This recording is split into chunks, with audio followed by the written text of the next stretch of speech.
On New York's Manhattan Beach, which oddly enough is in Brooklyn, may be found many outdoor activities each summer besides bathing.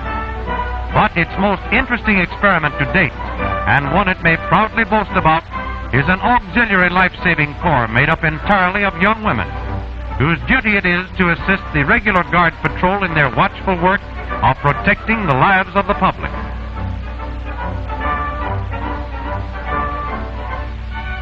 To the office of Recreation Manager, Mr. Claire B., come hundreds of young applicants, all anxious to join the seaside service.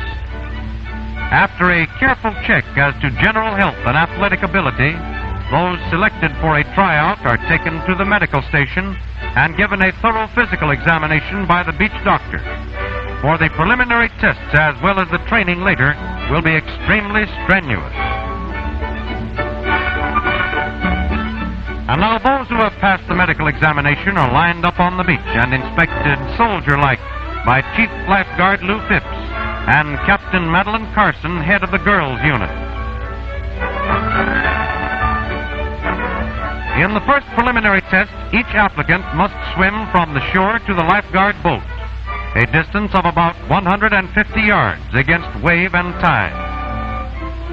She is timed and marked for speed and style by examiners from the Guard Patrol and Life-Saving Corps. To show she is not exhausted and to prove her endurance, without stopping for any rest, she must make a surface dive to the bottom, a depth here of about 20 feet. For evidence, she brings up a handful of sand. Among other tests, rowing, of course, is important. Though the lifeguard boat is heavy, it is necessary to demonstrate they can master it upon all occasions.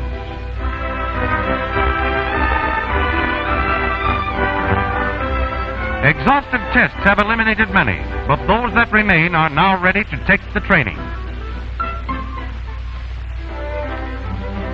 Instructions begin with the proper method of breaking various holds, such as the front strangle, for a drowning person will grab anywhere and hold on for dear life.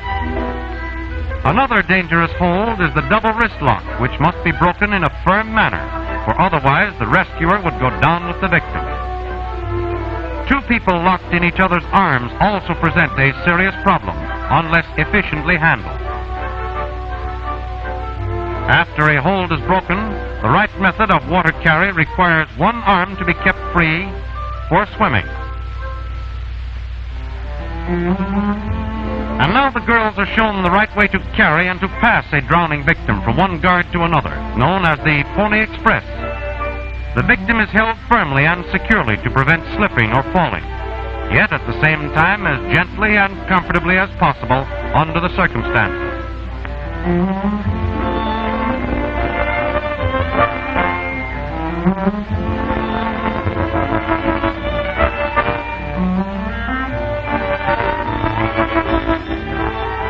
Artificial respiration is an important factor in life-saving.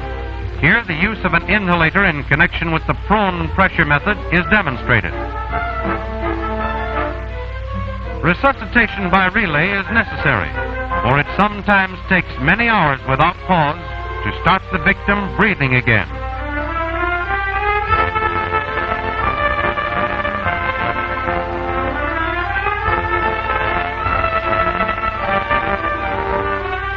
The girls now carefully watch how a victim is placed upon a stretcher, always held so that the entire body remains in a horizontal position. And so the training goes on day after day without let-up, watching, learning, practicing on one another, gradually becoming confident of their own ability. Lined up in company formation, the girls are ready for their daily drills. 4 are selected to man the lifeboat, a job they seem to relish, judging by the speed they make for the water. And necessary it is, too, for the element of time is always important to a lifeguard.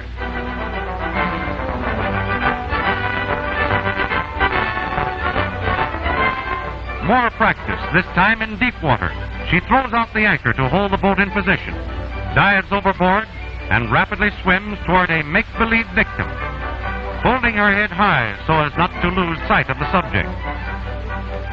By an underwater approach, She turns the victim round by the knees, holds her by chin and chest with one arm, swims back to the boat with the other.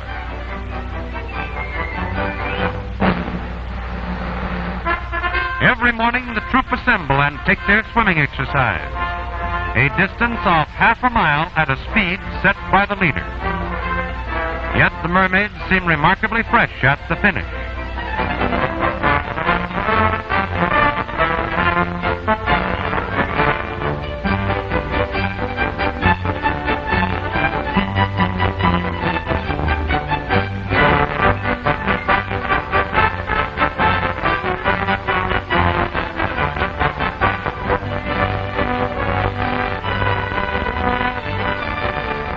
To make sure no one has fallen by the seaside, Captain Carson calls the roll of her company, a company any commander would be happy to inspect.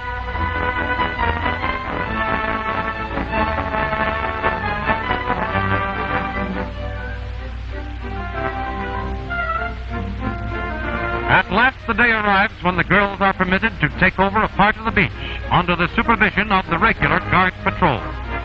Eagerly they rush forward to reinforce the lifeguards on duty.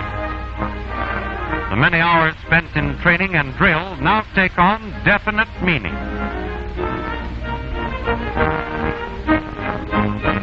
Some are ordered to the guard lookout to sight any trouble in the surf and sea.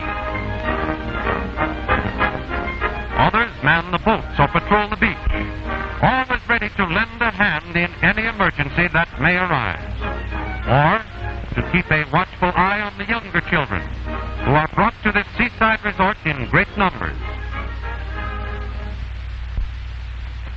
The girl guards continue their watch. Suddenly out there someone is in difficulty.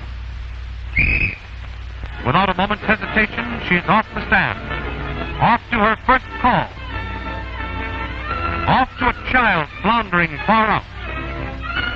The lifeguard boat has heard the whistle, and the girls put everything they've got in the oars. Toward the panic-stricken child there flashes through the water a white figure, swift in action, calm in mind, a godsend to a tired little body. Swiftly, too, the lifeboat cuts through the water, and as it appears upon the scene, the child is being securely held and safely brought forward on the strong, capable arm of one who is doing her part to perfection. In the best tradition of the lifeguard, to save without punishing, the young victim is gently and carefully placed in the boat and quickly rolled ashore. Here, other members of the Corps run out to the water and help bring in the heavy boat from out of the strong surf, but all without confusion, for each girl has been trained to do her task, and each does it calmly and well. Back from her first victory, our girl guard returns with a young life in her arms. Safely, she places the child on the shore. Serenely, she returns to the stand, ready again for any duty Father Neptune may call upon his daughters to perform.